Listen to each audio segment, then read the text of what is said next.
Hello guys, শিখার কিচেনে আপনাদেরকে স্বাগত জানিয়ে আজকে নিয়ে এসেছি একটা দুর্দান্ত লোভনীয় স্বাদের রেসিপি, মিষ্টি রেসিপি। আজকে আমার রেসিপি মাত্র দুটো উপকরণ দিয়ে তৈরি ক্যারামেল প্যারা সন্দেশ। ঘরে থাকা মাত্র দুটো উপকরণ দিয়ে তৈরি হয়ে যায় চটজলদি রেসিপি, মিষ্টি রেসিপি, খেতেও দারুণ স্বাদের খেতে। তবে চলুন আজকের এই রেসিপি শুরু করা যাক। ভিডিওটি প্রথম থেকে শেষ পর্যন্ত দেখার জন্য আপনাদের কাছে অনুরোধ রইল। আপনারা যদি আমার চ্যানেলে প্রথম এসে থাকেন এবং ভিডিওটি প্রথম থেকে থাকেন তো অবশ্যই চ্যানেলটিকে সাবস্ক্রাইব করে আমার পাশে থাকবেন নতুন নতুন রেসিপির জন্য। তবে চলুন আজকের এই লোভনীয় মিষ্টি রেসিপি শুরু করা যাক।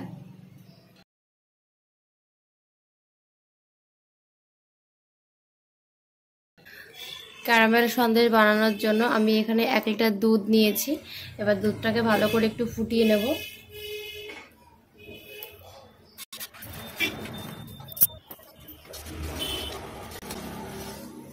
দুধটা ফুটে উঠেছে, এবার দুধটাকে 1 থেকে 2 মিনিট ভালো করে ফুটিয়ে নেব।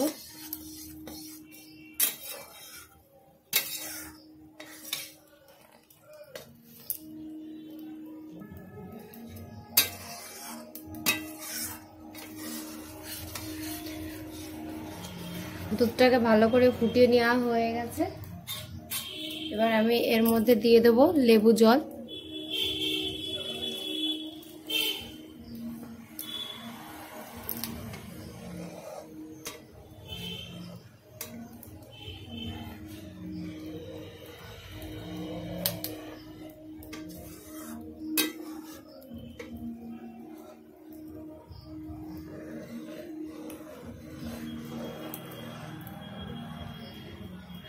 তো বন্ধুরা দেখুন কি সুন্দরভাবে ছানাটা কেটে গেছে। এদিকে আমার জালটাও নিভে গেছে।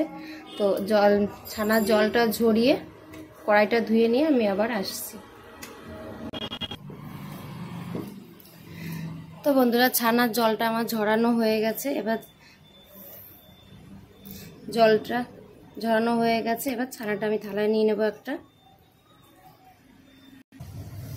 এবার ছানাটাকে একটু ভালো করে মেখে নেব। ছানাটা সুন্দর সফট হয়েছে।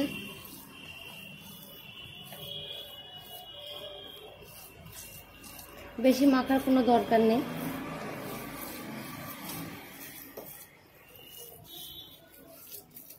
তো দেখতে হবে যে ছানার মধ্যে কোনো দোলা না থাকে।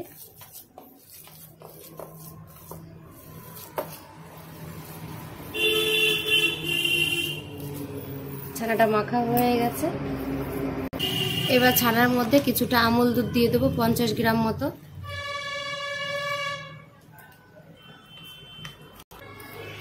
আমুল দুধটা দেওয়ার পরে আবার ছানাটাকে একটু ভালো করে মেখে নেব।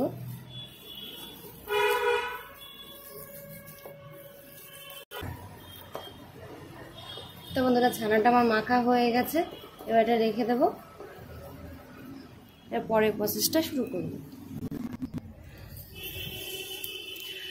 তো বন্ধুরা ছানাটা মাখা হয়ে গেছে। এবার কড়াই নিয়েছি, আবার কড়াইয়ের মধ্যে দিয়ে দেবো 2 থেকে 3 চামচ চিনি।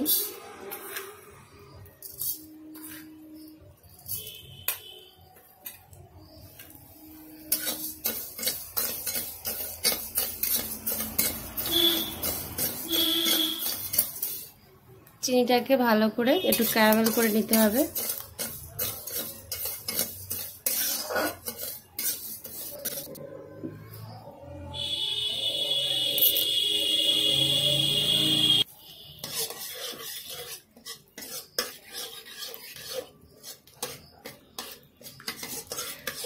তো বন্ধুরা দেখুন এখানে চিনির যে ক্যারামেলটা সেটা তৈরি হয়ে গেছে। আমি এটা একটু হালকা একটু কালো মতো কালচে মতো করব।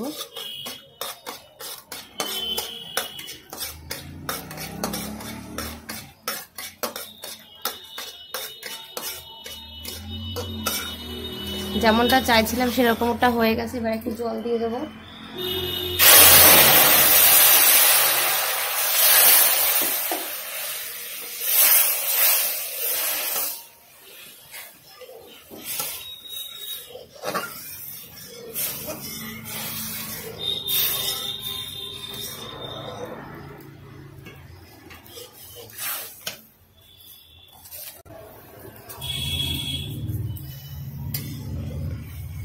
এবারে এই ক্যারামেলের জলটা একটু ফুটিয়ে নেব।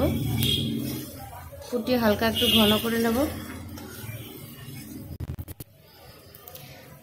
ক্যারামেলের জলটা তৈরি হয়ে গেছে, এর মধ্যে দিয়ে দেবো সব ছানাটা।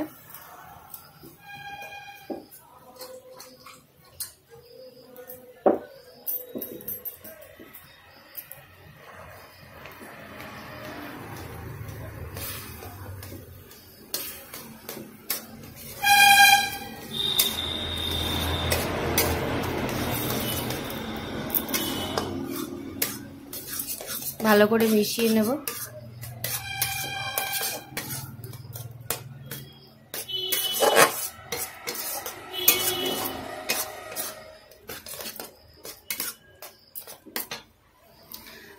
আর বন্ধুরা আমি এখানে 50 গ্রাম মতো চিনি দিয়েছি, এখান থেকে আমি 2 চামচ করে চিনি এর মধ্যে দিয়ে দেবো।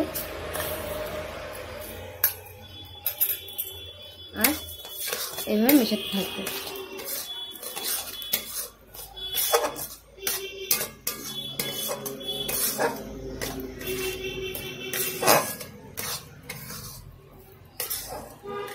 দেখুন বন্ধুরা সন্দেশটা কি সুন্দর একটা কালার এসেছে ছানাটা। চিনিটা মেল্ট হয়ে গেছে, এর মধ্যে আবার চিনি অ্যাড করব।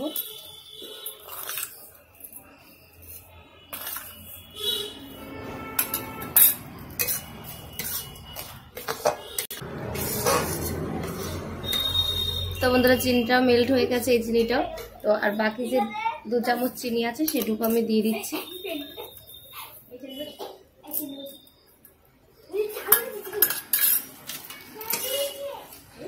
এবার ভালো করে আবার মিশিয়ে নেব।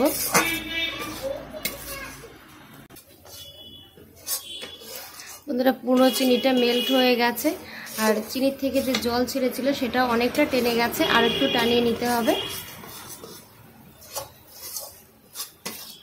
আর 2 থেকে 3 মিনিট এই সন্দেশটাকে ভালো করে জাল দিয়ে নিতে হবে।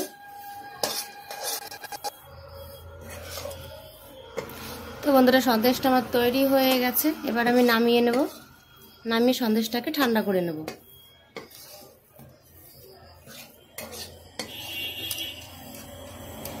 দেখুন কড়াই থেকে এমনিতেই ছেড়ে যাচ্ছে, কোনো লেগে যায়নি, সুন্দরভাবে সন্দেশটা তৈরি হয়ে গেছে।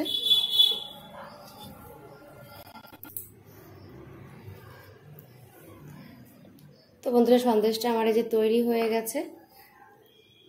এবার এরকম ছোট ছোট লেচি কেটে নেব, তারপর হাতে করে ভালো করে একটু গোল করে নেব।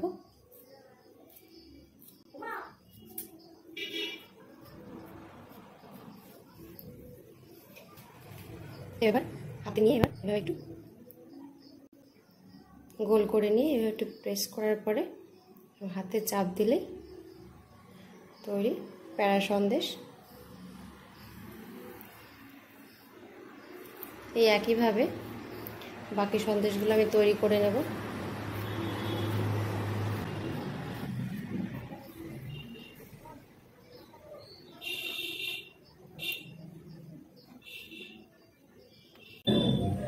তো বন্ধুরা আপনারা বাড়িতে ঠিক এইভাবে ট্রাই করে দেখুন, রেসিপিটি আপনাদের ভালো লাগবে। আর কম সময়ের মধ্যে এই মিষ্টিটি তৈরি হয়ে যায়। মিষ্টি রেসিপিটি খেতে অসম্ভব ভালো লাগে। সবকটা সন্দেশ তৈরি হওয়ার পর আপনাদেরকে আমি দেখাচ্ছি। তো বন্ধুরা আমার সবকটা প্যারা সন্দেশ যে তৈরি হয়ে গেছে। তো বন্ধুরা আপনারা বাড়িতে একইভাবে রেসিপিটি ট্রাই করুন। আশা রাখছি রেসিপিটি আপনাদের ভালো লাগবে। ভালো লাগলে অবশ্যই লাইক, কমেন্ট এবং শেয়ার করতে ভুলবেন না পরিজনদের কাছে। ভিডিওটি দেখার জন্য আপনাদেরকে অসংখ্য ধন্যবাদ।